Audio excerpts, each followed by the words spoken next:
All right, there we go. Let's get our Facebook folks in here. We can get it rolling. Logos didn't come up, so hopefully those are both the correct ones. Okay, they look right to me, and we're in. All right, well, good.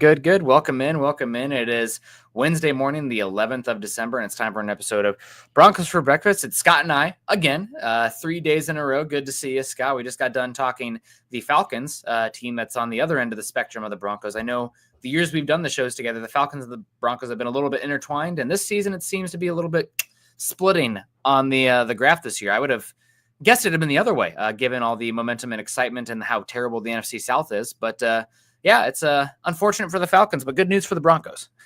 Yeah, the Broncos are, I don't think it's an exaggeration to say wildly exceeding expectations when Vegas set the over-under on wins at 5.5. And right now, 10 looks like, the probable number right now. So you're almost doubling your expectations. If it was like 2 and you go to 4, that's not as big a deal. But going from 5 to 10 is huge. That's a huge leap from, you are a top 5 pick to, hey, you're in the playoffs. That's a big, big deal. And Sean Payton is rightfully in Coach of the Year conversations, and Bo Nix is rightfully in Rookie of the Year conversations, and Vance Joseph is rightfully in Assistant Coach of the Year conversations for what they've done with the Denver Broncos this year. I mean, you even have Surtain, right? Defensive Player of the Year conversation. That's the fourth. I forgot. Yep. As well. I mean, there's even been some Nick Bonito talk of late. Now, granted, I think that's a little bit inflated, maybe. I mean, you can get on a hot streak with the sacks. I think you need to be. There's no real pass rusher that has had enough games on a dominant team this season that I think is qualifying. I mean, Parsons and Garrett are still having great seasons, but their teams are not nearly good enough. If there's any year for a defensive back to win it, it feels like it could be this year. Now, granted, you have McKinney out at Green Bay having a crazy interception rate, but hey, wasn't he the one that I was just furious watching last year because he was dodging contact?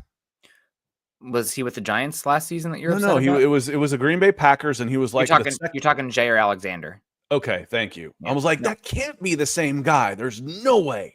No, that's right. Okay, thank you. It was Jair Alexander who I was like coming out of my seat, throwing stuff at the TV because he was dodging tackles. I was like, and then I look up his pay, and he's like $20 million. He's like the third highest paid corner in the league. I'm like, I would cut his ass right now. What are you talking about?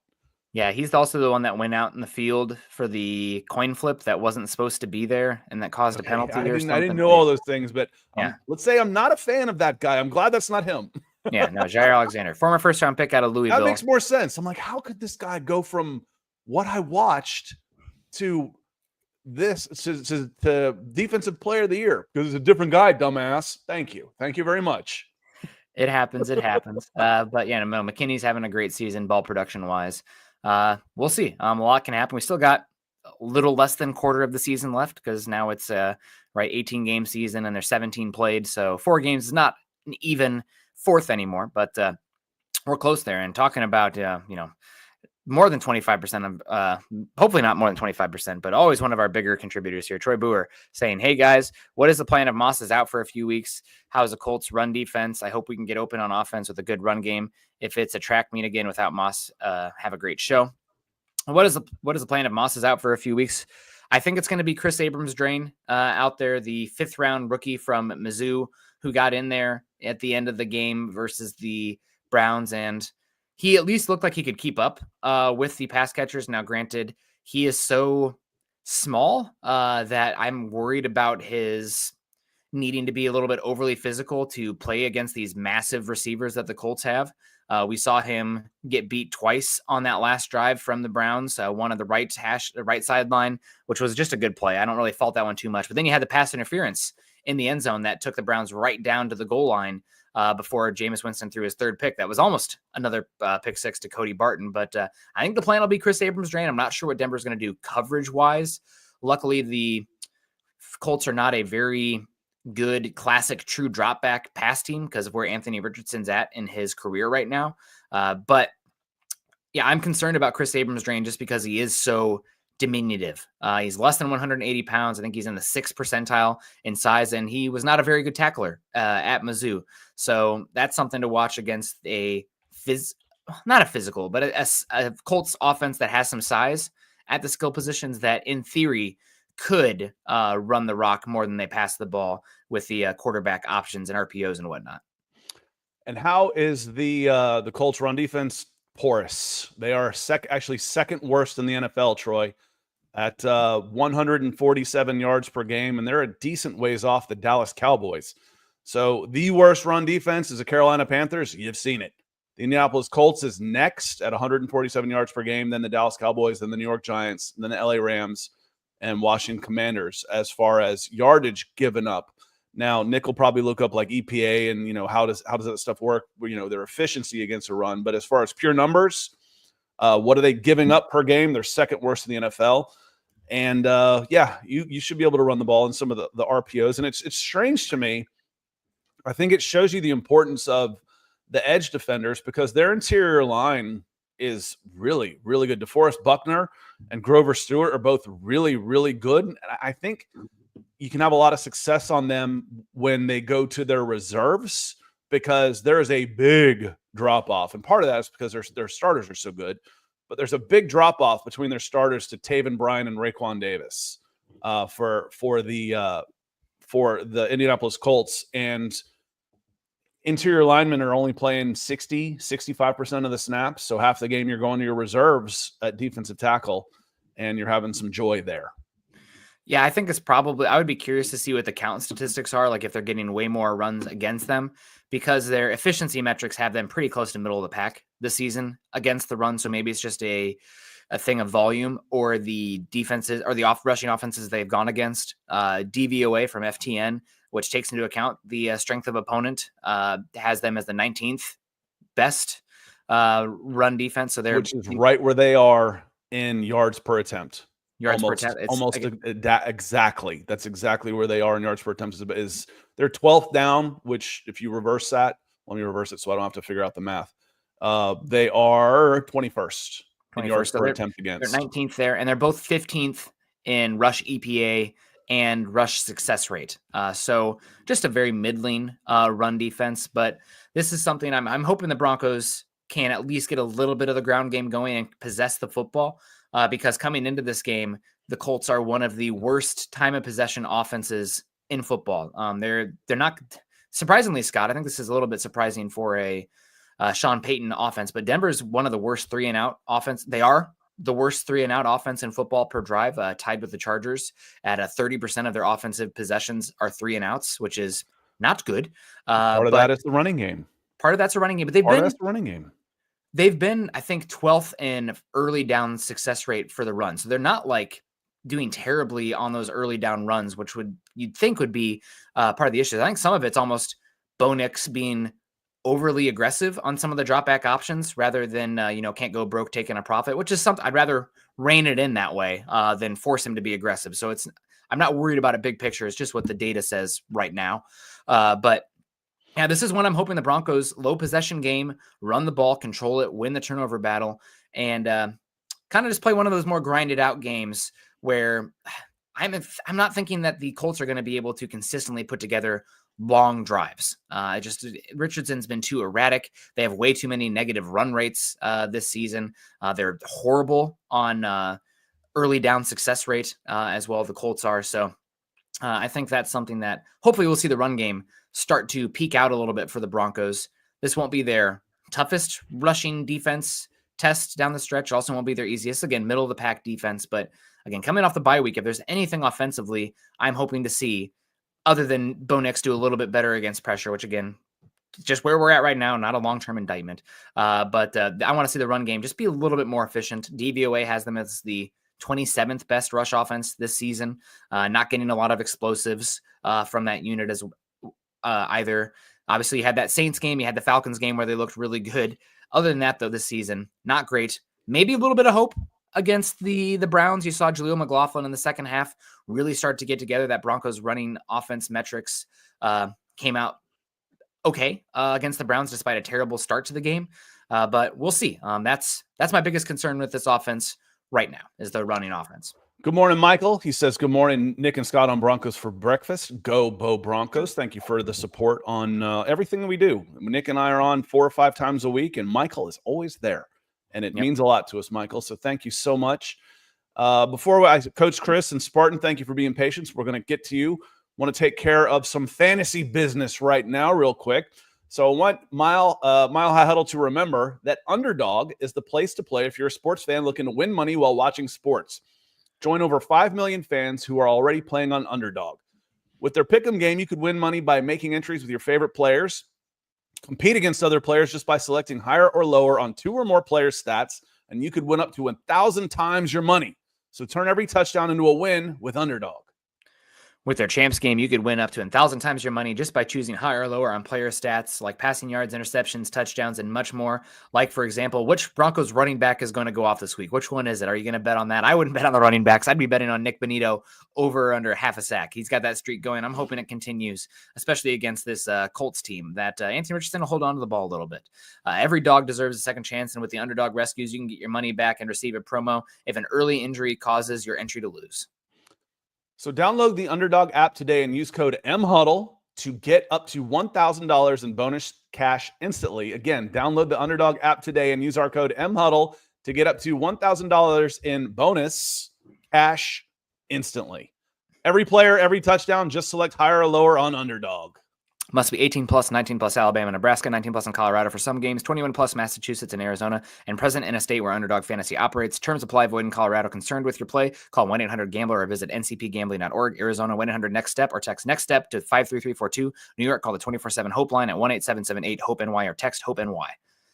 Man, listening to those 2 times speed podcasts really got me prepped for that end read there, Scott, doesn't it? Coach Chris. Coach Chris is matching your hat.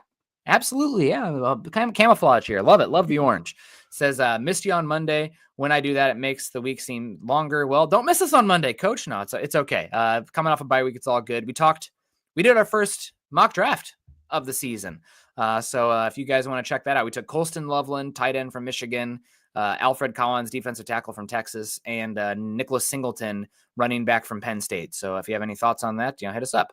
It says, back to football. If we win this week, we're almost assured a playoff spot. No Moss this week, which sucks, but we need him healthy for the Chargers and Bengals. I don't know if has it officially been ruled out? I mean, the injury report. I don't think so, because I think the first not legitimate, but official injury report comes out today. So I think it's today. And I would imagine he'll be listed as questionable. He'll be questionable or out early on. He'll be not playing. He might be held out of practice. Because they don't give game designations until Friday, later in the week, so he might be limited at best. Yeah, because then one of those days is walkthroughs, and I love that when these guys get listed as full participants on walkthrough day. Oh boy, he's good. Yeah, come on now. Yeah. Man, burnt my tongue there, Scott, before that read. My coffee's way too hot, but it's good stuff. No Moss was going to stink. We kind of talked about it already. Chris Abrams drain. It's really an interesting, if he gets to play here the next couple weeks, like Ben Albright has mentioned on Twitter that they're not expecting Moss to be back until that Bengals game, which is kind of unfortunate with that injury timing because you allowed the NFL to flex you to Thursday night, and maybe the next week, maybe if you played Sunday against the Chargers, he'd have a chance, but on the short week as well, it's a little bit harder to get him out there, but we'll see. Obviously, in hindsight, that's you'd rather have Moss if it meant flipping those games around. You have a choice, do you? I mean, you said I think you can say yes or no. Allowed. I think you have to give okay. I'm pretty sure organizationally you have to give. You don't have to say you don't have a choice if you're flexed out, but I think you do have a choice if you're flexed in. Okay. But somebody could correct me if I'm wrong. As Sean Payton said, it's much better to be in the position where you're flexed in than flexed out. If you're flexed out, it's because nobody wants to watch you play. Yeah, your game stinks. Yep, it's the classic Jags versus Titans matchup. Do you remember that color rush? There was it was the beginning of the it was in the off season, and I think the Broncos were playing. It was a Russell Wilson game that meant something. So it may have been Seahawks or Sean Payton blaming this, and it's like, I wonder if we'll be flexed into this. They'll flex this game. I'm like, wait a minute. Who's in the number one spot? The Cowboys? Yeah, no. Cowboys don't get flexed out. Win or lose, they're the number one draw still in the NFL. Yeah, it was the week 2 game with the, I think it was Cowboys 49ers we're playing. Yeah. No chance. Yeah. So not happening, but maybe we'll get a prime in week time. 17, but even then people want to tune in for the not Farfignugan, the Schadenfreude, the taking pleasure in the misery of others, watching the Dallas Cowboys. And Jason has the specifics here. If it's a second Thursday night game, both teams have to give the okay. Thanks, Jason. So it might even be 2 Thursday night road games where the team then has to give the okay. Yeah, and he said he put road in here, so Jason's on it. Thank you, sir. Oh, road. Yep. So that's the specifics there, the minutia. But yeah, maybe a little bit unfortunate in hindsight. We'll see. I don't know what they'll do. It's going to be an interesting one for the Broncos schematically. Again, luckily this isn't a drop back team. Like where you need Moss is that Cincinnati game. Because if you go in with Chris Abrams drain, Levi Wallace against the drop back operation that is that Bengals game, you are in trouble because they will isolate and pick at a scab over and over again, which, I mean, that's a double entendre, I guess, there for the calling whoever's the backup there a scab. But that's the one where you want him. I don't think it's as important versus the Chargers because the Chargers want to run the football, and outside of McConkey, they don't really have many pass weapons. Quentin Johnson has a pulse this season. I guess that's positive, but he's not, he's a little bit more gadgety, tertiary than he is one of your top guys. So it's the last 2 games where you'll really want Moss, but it totally changes the identity of your offense or your defense out there. So it'll be tough, no doubt. Spartan 2492 coming in here. Is that 1992? Fellow 32-year-old Year of the Monkey. Good to see you. $5 says, if we are supposedly going 2-2, who do you think we lose to most likely? It's so hard to say because does that Week 18 game versus the Chiefs matter? Do they already have the number 1 seed clinched? Because if so, that game moves into one of the most likely wins. If not, if they're playing for something, even though the Bengals offense is top 5, their defense has been dreadful. You have a little bit of a time to prepare for that. And I think the Bengals, I don't know if they're going to be playing for too much at that point either. So you could see some guys shutting down at that point if the season's over. So especially around Christmas, I mean, who knows? It could be 1-2-3 Cabo for them. So right now, I'm gonna assume that the Chiefs aren't not going to be playing for anything, and I think your 2 most likely wins are this Colts game and the Chiefs game, Week 18. Yeah, it's strange to say that, but I agree as far as the most likely. But I like 3-1 finishing out. When we are talking about what's the over under now on wins, I said 10.5. I think 3-1 is. 4-0 is not out of the question, but 3-1 sounds about right. The road games could get a little dicey. Again, what is Cincinnati playing for? They've been in the fight, but have been on the wrong end of the 1-score games. They're kind of the anti-Minnesota Vikings this year. Anti-Chiefs. I think the Vikings are 8-1 in 1-score games this year. Also, are they really? Oh my goodness! Okay. And the Chiefs just keep winning. They've always been winning. They've flexed the Vikings fluctuated. 2022, lots of 1-score games, wins. 2023. It didn't go that way, and then they're really strong in 1-score games again this year too. So, and the Bengals are on the other side of that. And the Chiefs obviously is another place to put that. But I don't know that you go 2-2. If you flip the 1-score game, Scott, this would be this is before Monday night, but the Bengals would be 10-2 on the season, and the Chiefs would be 2-11. So I think. They'd be 10-3 now. I think it was a 1-score game versus Dallas, but just kind of goes to show how sometimes it's just the chaos of football. This is Bengals chaos, team. But the good teams always seem to find a way to win their majority of 1-score games. You'd say it was lucky if it wasn't the Chiefs. Yeah, they're good. Great, 15 1-score game wins in a row. I think that's got to be. No, I don't think they can pull that off in the playoffs. I don't think it's them this year, and I get tired of picking against them, and I quit doing it. But I don't think it's going to be the Chiefs this year. I don't think they can turn it on. You can't just play that way and then all of a sudden turn on the magic in the playoffs. That you can't win 3 games against playoff caliber teams like that in a row with this kind of luck. I'm with you, Scott, that it's not purely luck. It's not a purely 50-50 proposition. But even if it's 60-40, we're on an improbable run right now. So playing with fire, right? Eventually you're going to get burned. The Chiefs are the lowest. Also, the Chiefs are the lowest point differential team to be. What are they right now? 12-1, 11-1 in the history of the NFL. And it's by like 100 points, right? So it's just, it's really it's an outlier season for them, and everything's kind of going their way. It's the script Except writer for the fact that they win. Yep. It's It's like if I go to Pro Football Reference Chiefs page and I start looking at their records through the years, it just lines right up with everything else they've done the last 7-8 years. Yeah, it's pretty unbelievable. We got Oblivion Empire coming in here, supporting us on the Falcons show and the Broncos show. Thank you so much, Oblivion. Appreciate you. If you guys aren't like Oblivion Empire, everybody else coming in with the super chats, click a thumbs up watching the show. That helps us a heck of a lot, too, over on Facebook and YouTube. Yeah, appreciate you coming in.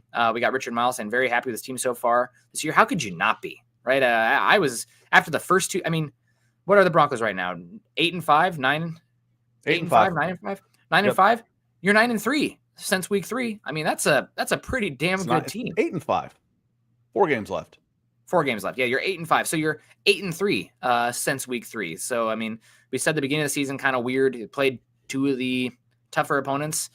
We do have questions for this Broncos team to answer down the stretch here. We talked about the running game last night. We talked about what they do with Moss. We talked about that both today. The other aspect, the Broncos allegations right now, people are going to continue to doubt them until they beat up. Not even beat up, but beat some teams with winning records. Let's call it as it is. The Broncos, which they should get credit for it because not every team can do this, but they've beaten bad teams, mediocre teams this season. Anytime they've gone up against a playoff caliber team outside of Tampa Bay / Atlanta, and can we just not have the NFC South in the playoffs this season? None of them deserve it. But outside of that, Denver has not beaten a good team this season. Lost to the Chargers, lost to the Ravens, lost to the Steelers, lost to the Seahawks. They're kind of in that murky middle, but they're better. They're definitely better than the Falcons or the Buccaneers right now. So the 10-3 Buffalo Bills have 1 win over a winning team. The problem is there's a lot of disparity. There's a lot of bad teams out there. Yeah, that's their true. wins: Cardinals, Dolphins, Jaguars. This is in order. Jets, Titans. That's 5-2. Those teams are garbage. At Seahawks, Dolphins, Colts, Chiefs, 49ers. So I think the Seahawks have a winning record now too. So just 2. Yeah. The other aspect of that, one more than the Denver Broncos. Yeah. Fair or not, they're a team has a proven track record overall, so they're going to get the benefit of the doubt. And this Broncos team has been surprising so far, so they're going to have to double prove it, and that's fair. There's just more question marks with this team. Not a proven commodity at quarterback. The good news is you get that opportunity. You don't have to wait on a committee to say, you know what, they didn't have enough good wins, we're not letting them in. You'll get the opportunity to prove it. And Absolutely. Yes, Richard, playoffs. Yes. Denver Broncos going to the playoffs. To our topic of the show, is this a must-win, Scott? Not mathematically. This is not a must-win game, but by all purposes, given what the Colts schedule is down the stretch here, I feel like this is a must-win game. If you want to be a playoff team, you have to take care of business coming off the bye against an erratic Colts team that doesn't do anything good. They're not good at anything right now statistically. They're not horrible at anything either, but point to me, they have a great athlete at quarterback, but he's erratic. The offensive line for them, honestly, that's probably their best thing. Their offensive line, the Colts offensive line and pass protection has been pretty good this season. Your pass catchers, I think Downs is a heck of a player for them. Pittman been a little bit disappointing this season. Secondary has not been great. The defensive line has not been great. They're just very middling across the board. 17th in sacks. Yeah, they're bleh. And also they don't have the coaching advantage. So while this isn't mathematically a must-win game, I think for all intents and purposes, this is a must-win game for the Broncos because with how easy the Colts schedule is down the stretch and with how difficult the Broncos is, you don't want to be in a situation where you essentially have to win out. You turn the Chargers and Bengals into must-win games. Exactly. And I'd much rather, we talked about it. What are your easiest games left? Even if the Chiefs are playing the backups, this Colts game at home might be your easiest remaining game. If you do not win this game, deserve's got nothing to do with it. I know that, but do you deserve to even make the playoffs then? The 7 seed at that? I don't know. You have to win this game. I'm going to call this a must win, even though I know mathematically it isn't, for the vibes, for the path to the playoffs, for what you want to be, for where you're at right now, for who the opponent is. It is a must win. Step on the throats, take care of business, answer the questions to all the critics who keep doubting them. Shout out to, I think it was the Ringer podcast. I know that Broncos country is not a big fan of Steven Ruiz, who crapped on Drew Lock a lot. And he was at Yahoo and a bunch of stuff. He does the quarterback rating index where he's had Bo Nix ranked 35 out of 40 quarterbacks. And he picked who are the final team in the AFC going to make it, and he said the Colts. It's not going to, it can't be Bo Nix and the Broncos. We're going to see the Colts instead. So prove all the, whatever you want to call them, haters, doubters, whatever, wrong. This is a must-win. Take care of business. Yeah, why not? What about this team has made you think that they can't? They have a 2-game lead on the Colts. I mean, if they win this game, again, when we talk about mathematically speaking, no, it's not a must-win, because if they lose this, then your next 2 are must-wins. Okay, which in essence, like Nick is saying, you don't want to have to go on the road to Cincinnati in desperation mode.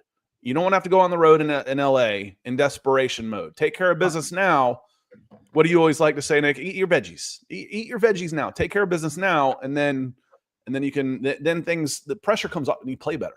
You know, you can play better. You don't want to have to turn any of the next 3 into mathematical must-wins. So I understand what you're saying, and I understand people, this isn't a must-win. We're not eliminated. We know. So I get it. I do. Yeah.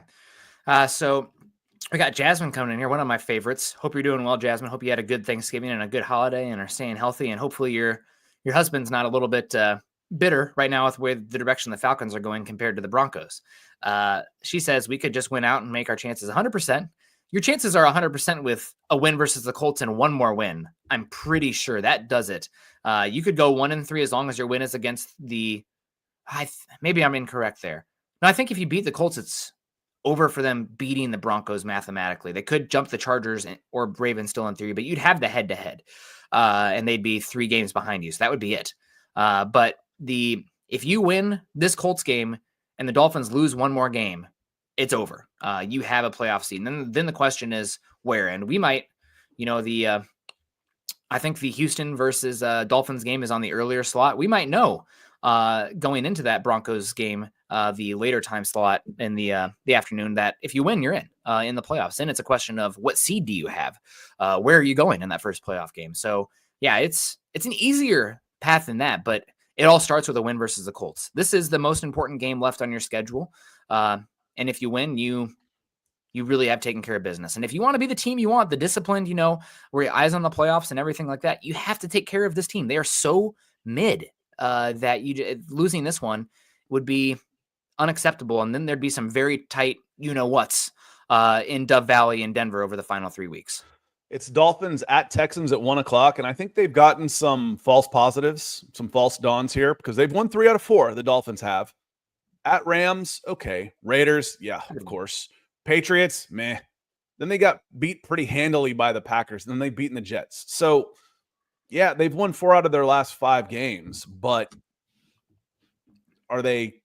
can they go into Houston and beat the Texans? That's going to be their stiffest challenge so far. Is Sean Payton pretty good after the bye? I don't know. I mean, he's probably, because he's pretty good before, during, and after the bye too. It's one of those, man, this team really has a great home field advantage. It's a really tough place to play. It's because the team's good. They're tough to beat no matter where you play them. One of those things where I'm sure he's probably about equal after the bye as before the bye, or the rest of the season, because he's good. He's one of the winningest coaches in NFL history. I couldn't find it on his ref page to look it up exactly. There weren't any coaching splits there. I wasn't sure where to find it. It's pretty much the exact same as his record normally. So you're like, oh, it's really good. He is 10-6 coming off the bye historically, a 0.625 win percentage. Well, his career, he's 139-84 overall. This is from the Saints webpage, so maybe that's not updated for the Broncos, but that would put him at 0.623. So actually right now, as of June this year, so before he went 8-5 so far this season, he was 0.615. So it's mathematically essentially the same. How do you not know that Sean is incredible after the bye? Well, it sounds like he's about the same after the bye. So, he is incredible after the bye because he's been incredible. Because he's good. That's what I would expect. Again, he's good. I would expect I saw one of the weird. I was doing something for Utah Jazz. They had a 40-point win on Friday night, and then got beat by 40 on Sunday. That team is 2-13 after 40-point wins in their history. So there's a letdown there. So no reason to be a jerk. Turns out I was right. It's okay, Scott. He is incredible because he's always incredible. He's been incredible, and part of that's having a Hall of Fame quarterback for as long as he did. But mathematically equivalent. It's not statistically significant between the two. Keith Brugman coming in. Keith, I see you outed me on here from what I said on the Falcons show. Was afraid to breathe it in here, but more rushing yards. Jonathan Taylor, Broncos running back 1, shutting down the Colts run game is key. I'll take Jonathan Taylor just because of the volume perspective. That being said, I mean, the thing about the running game is that one big run can totally change the complexion. And given how the Broncos utilized Jaleel McLaughlin in the last game, we saw a little bit more explosiveness, a little bit more punch. Potentially it could happen for the Broncos. The other aspect of this is the Broncos run defense has been very good this season. DVOA has them ranked 2nd. I think EPA, they're ranked 6th against the run. Success rate, they're 4th.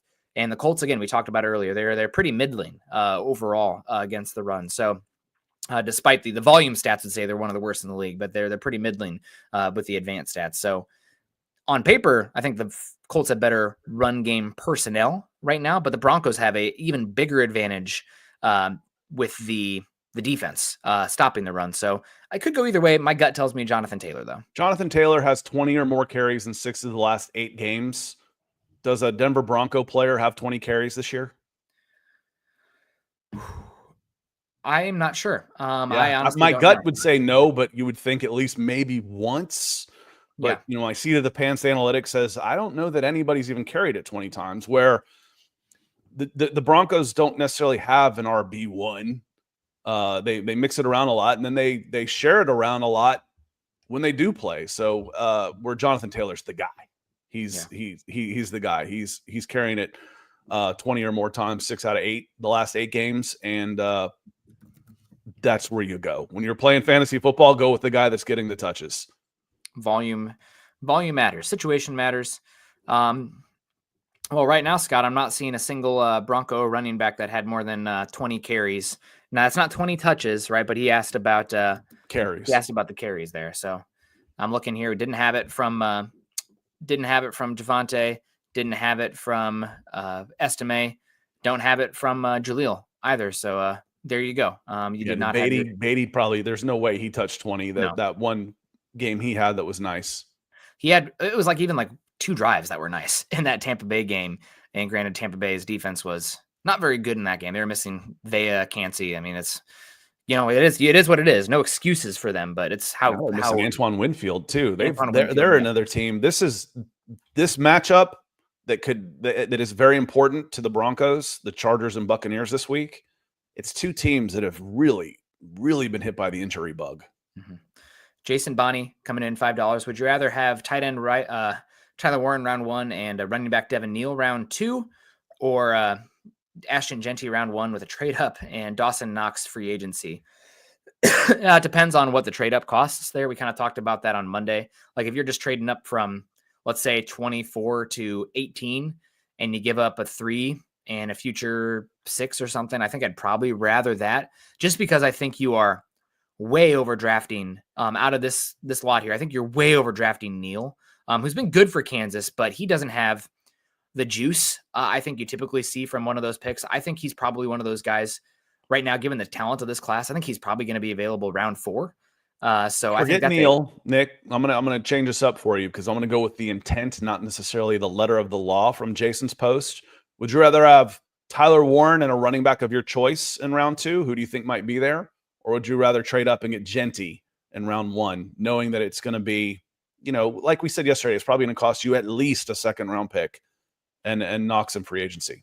Then it's option 1. My biggest caveat here is that Neal, I don't think, is worth the 2nd pick. A 2nd round pick. He's a good running back. Don't get me wrong. But he's a list of many good running backs. I think he's probably more of a round 4 kind of guy in this class. My 2nd tier running backs in this class right now, and obviously subject to change.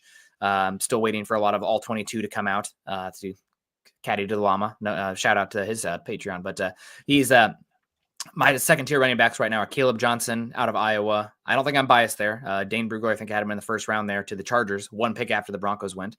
And then you also have Omarion Hamilton from North Carolina, who is compact. Don't helmet scout. He's much more expensive than Javonte Williams as a player. And then also the guy I feel like I'm the most different than there's some people who really like him. So I feel validated there, but I watch him pass protect, move in space, and run the football while still having a lot of tread on his tires is Nicholas Singleton from Penn State. He's explosive. He has every tool you could possibly want for the running back position. I really like him. The other one I'm going to throw a shout out here. He could work his way into there. I like a lot is Dylan Sampson from Tennessee. Those are my top 5 backs right now. I think all those guys are top 100 picks. Neal, Scatabo, Rocket Sanders, both Ohio State running backs. I think those are more like late day 2 to kind of early round 5 guys, in my opinion, right now. But I'm sure I'm missing people too. Gibbons out of Kansas State, the Jordan James out of Oregon, the SMU running back. I mean, it's an incredible running back class. So Neal, I like him. I like him round 4, personally. Naj coming in. Appreciate you, Naj. Hope you're doing well. He's got that orange super chat matching Nick's hat too. He says, "Hey brothers, what gives me pause are these games the D has communication breakdowns, especially in zone coverage. 2 years in Vance Joseph's system, and we still have issues at times like the Ravens and Browns. Thoughts on why?" Part of it is the personnel changing in and out is a big reason why. And you remember that not only is personnel change week to week at times, but it is new. This is Riley Moss's first full year as a starter, unless I'm mistaken. No, it is. Yeah, that's what I thought. He's relatively new in there. The Ravens game, to me, I said it on Monday after the game. This was just one of those days. It just is. It was one of those days. You're on the road, then the Ravens were on a heater. It happens. You play them 10 times, and you might only win 4 out of 10. You might only win 3 out of 10, but that game isn't going to happen. But maybe once.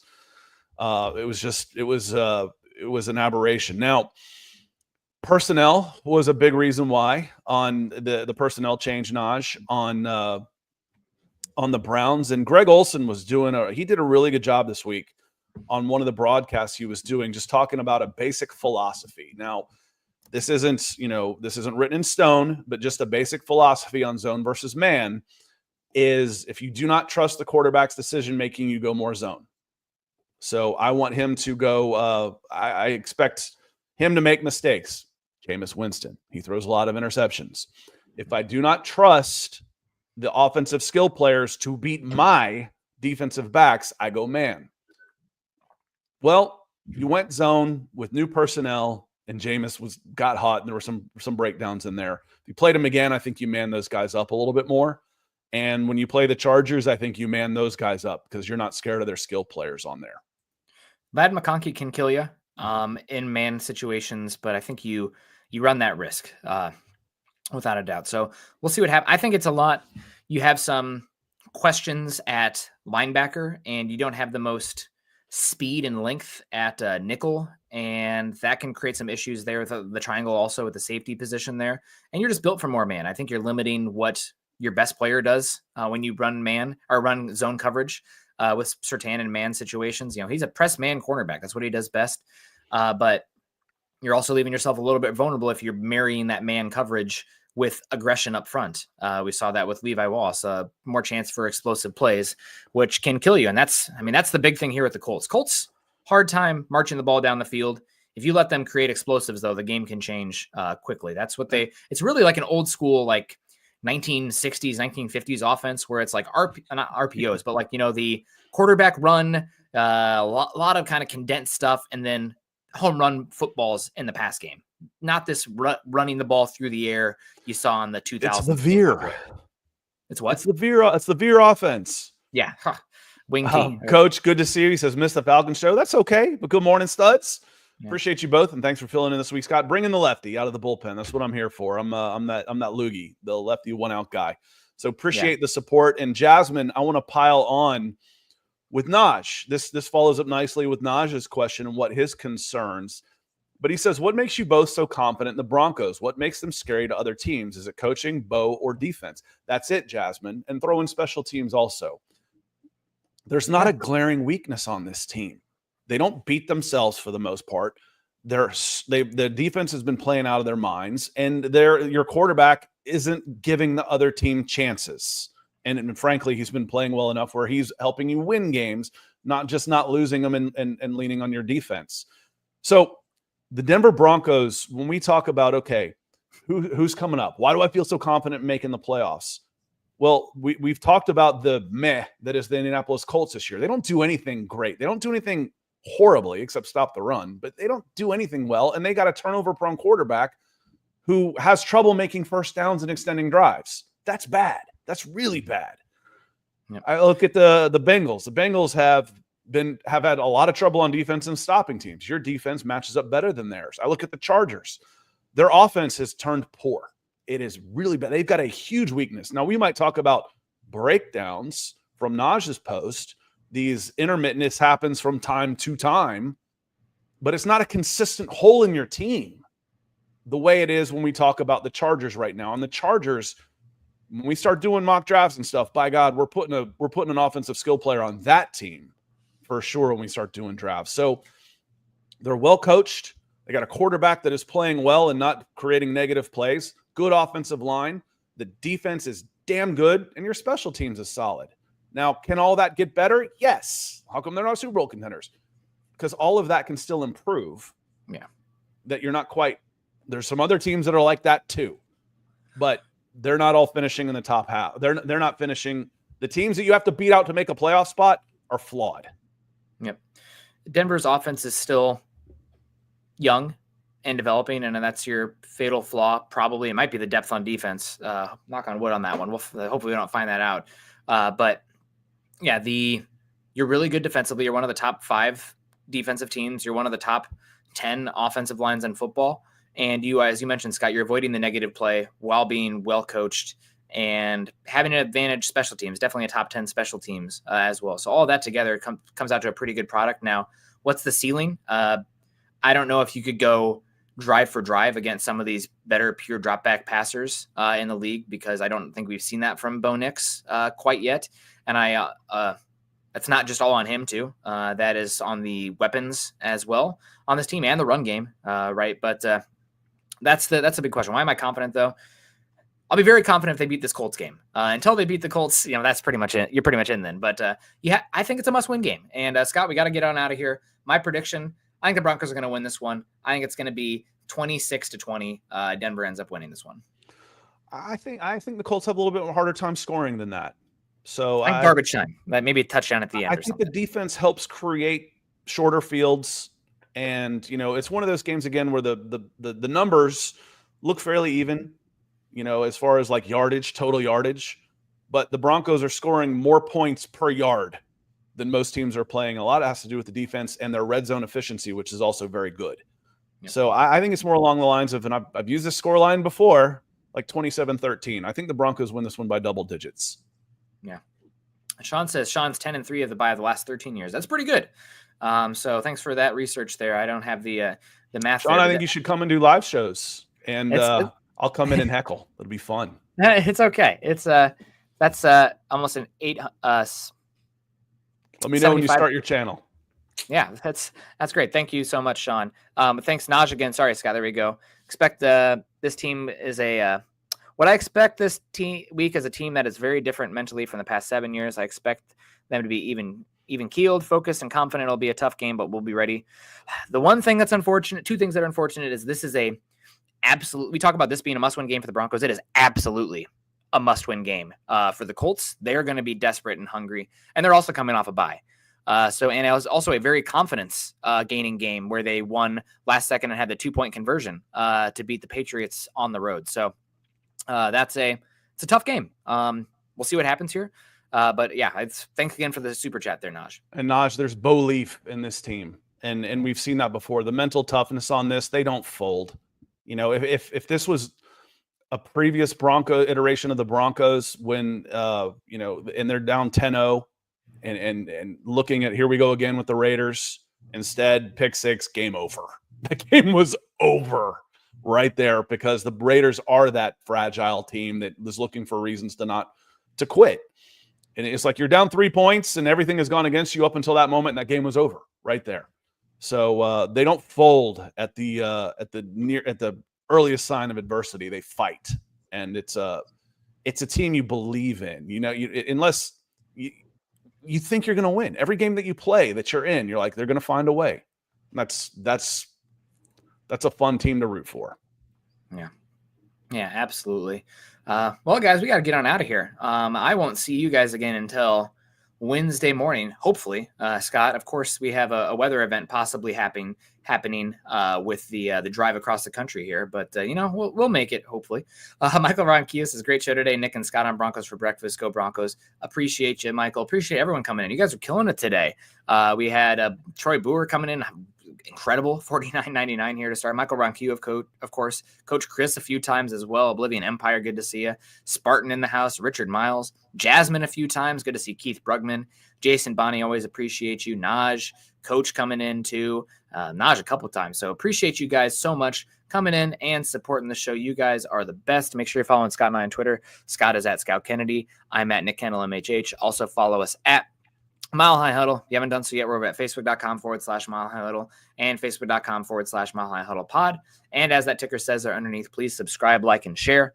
We'll see you guys again later, hopefully, with a Bronco victory. You guys have a great one. Continue to choose kindness and compassion. Go Broncos.